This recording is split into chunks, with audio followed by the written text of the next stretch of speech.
Sağlıkta dönüşüm programı ile piyasalaşan, hastayı müşteri, hastaneleri işletme olarak gören, sağlık çalışanlarını köle yapan sağlık sistemi, pandemi ve krizlerin etkisiyle gittikçe tıkanmaktadır. Sağlık sisteminin tıkanmışlığının çözümü için sistemi gözden geçirip değiştirmek yerine bizlere şiddet, yoksulluk, istifalar, başka ülkelere göç, liyakatsizlik, niteliksiz eğitim, performans dayatması, mobbing ve baskı olarak geri dönmekte, halka ise aylar sonrasında alınabilen randevular, gittikçe artan oranlarda cepten ödemeler, kamusal sağlık hizmetlerini tüketen düzenlemelerle sağlıkta eşitsizlik gittikçe artmaktadır. Sağlıklı bir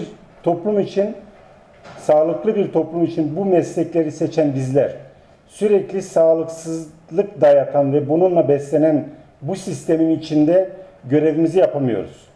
Mevcut sağlık sistemi, sağlığı koruyan değil, hastalık üreten bir sistem haline dönmüştür.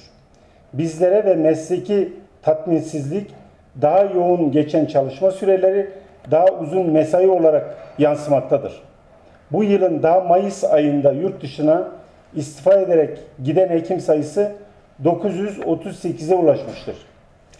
Giderek artan intiharların en son örneği daha dün 9 Eylül Üniversitesi Tıp Fakültesi'nde yaşanmışken meclis komisyon odalarında emeğimiz, mesleğimiz ile adeta alay edilmektedir.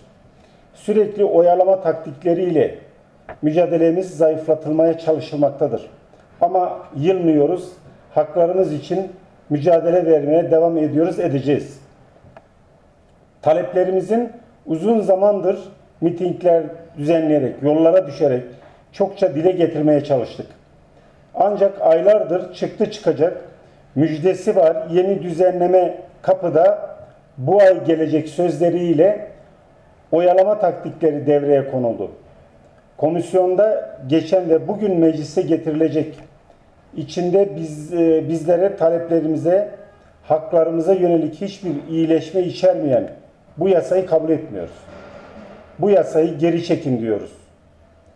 Yarın haklarımız için görevde olacağız.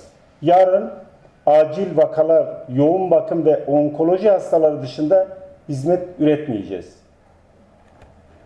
Birçok kere söyledik. Bir kere daha bilinsin, bu ne ilk ne de son eylem olacaktır. Bu geçirilmeye çalışılan içi boş yasaya olan itirazımızın eylemidir. Daha uzun süreli eylemlerden de sakınmayacağız. Topluma da çağrımızdır. Öncesinde de olduğu gibi yanımızda olun. Taleplerimiz hepimiz için daha iyi bir sağlık sistemi için. Sizler de biliyorsunuz, farkındasınız. Bu sağlık sistemi yürümüyor. Yarın tüm ülkede omuz omuza, yan yana, emek bizim, söz bizim, sağlık hepimiz için diyeceğiz.